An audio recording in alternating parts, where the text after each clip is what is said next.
Welcome to the first Sunday of the time-bending season of Advent.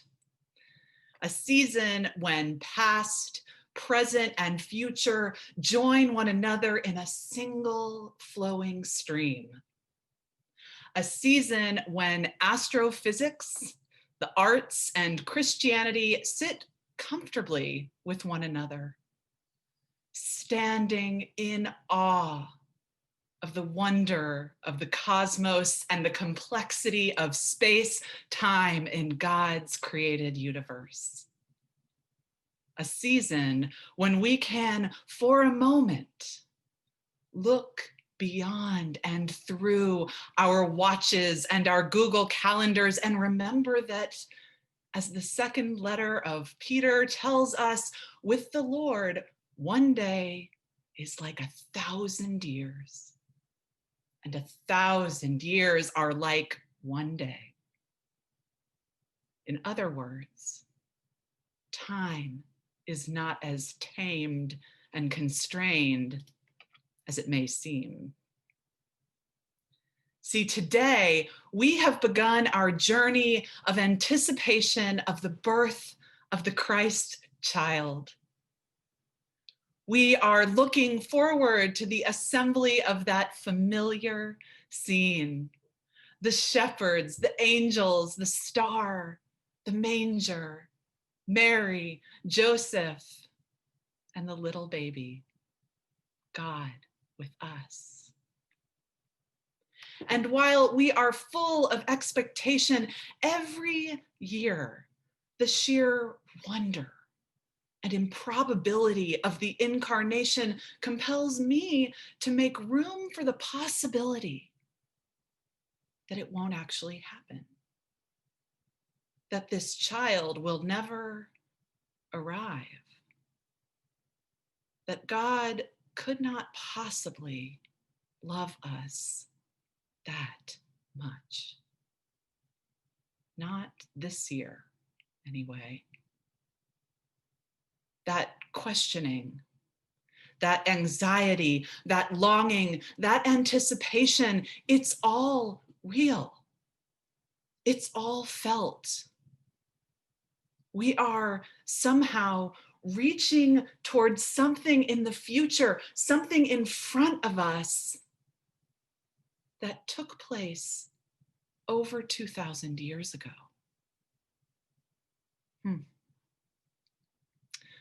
Today, we have also begun our journey of anticipation for the coming of a time unknown, a time that Jesus tells us this morning about that day or hour no one knows. A time when the sun will be darkened and the moon will not give its light, and the stars will be falling from heaven, and the powers in the heavens will be shaken. Then they will see the Son of Man coming in clouds with great power and glory.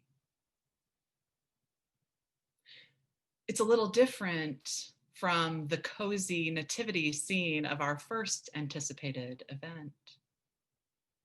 It sounds downright scary because it's unfamiliar to us. This coming of the kingdom of God. And yet, we do know the coming of the kingdom of God, what is sometimes referred to as the end of all things, is not actually the end. It is the beginning. And it will be unfamiliar. And that is good news, because it will mean all things have been reconciled to God.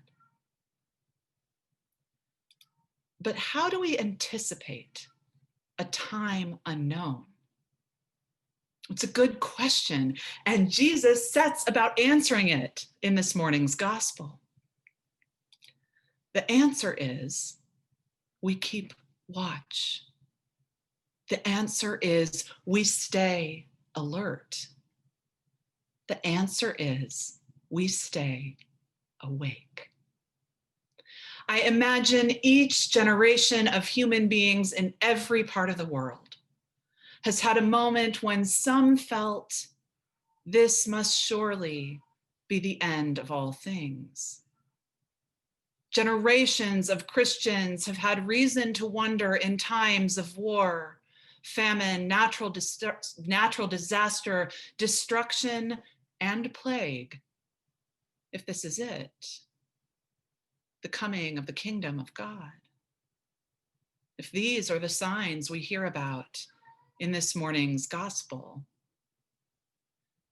But spending our time trying to determine the when we have been told we cannot know has potential to keep us from the job Jesus is assigning us this morning.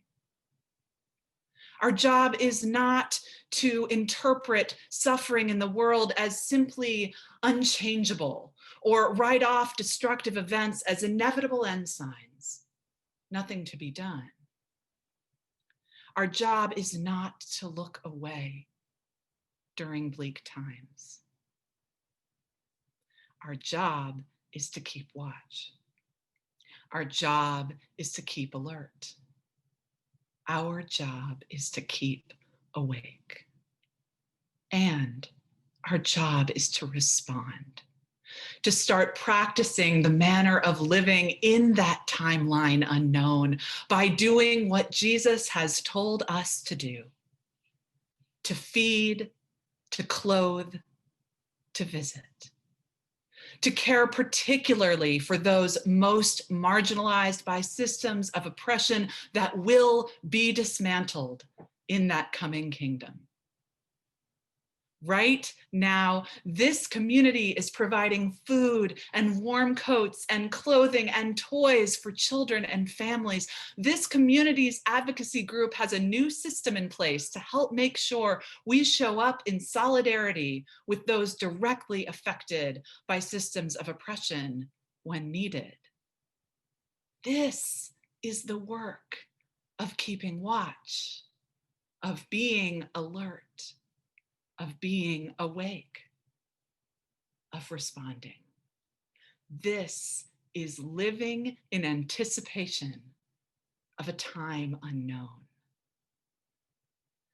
And living in anticipation of a time unknown has another name: hope. This time-bending way of Christian living is living in hope. A hope that does sometimes seem improbable, impossible even. A hope that can be as difficult to understand as anticipating a future event that has already happened. A hope that can seem distant during challenging times, especially during this most challenging year. So it's important to remember that we are not each individually responsible for carrying this Christian hope. We do this together as Christian community. Together as one body, we keep watch. Together as one body, we stay alert. Together as one body, we stay awake. Together as one body, we anticipate and stand in awe of swirling, untamed, uncontained events, past, present, and future, allowing ourselves to be carried along by the marvelous, time-bending, ever-flowing hope of God.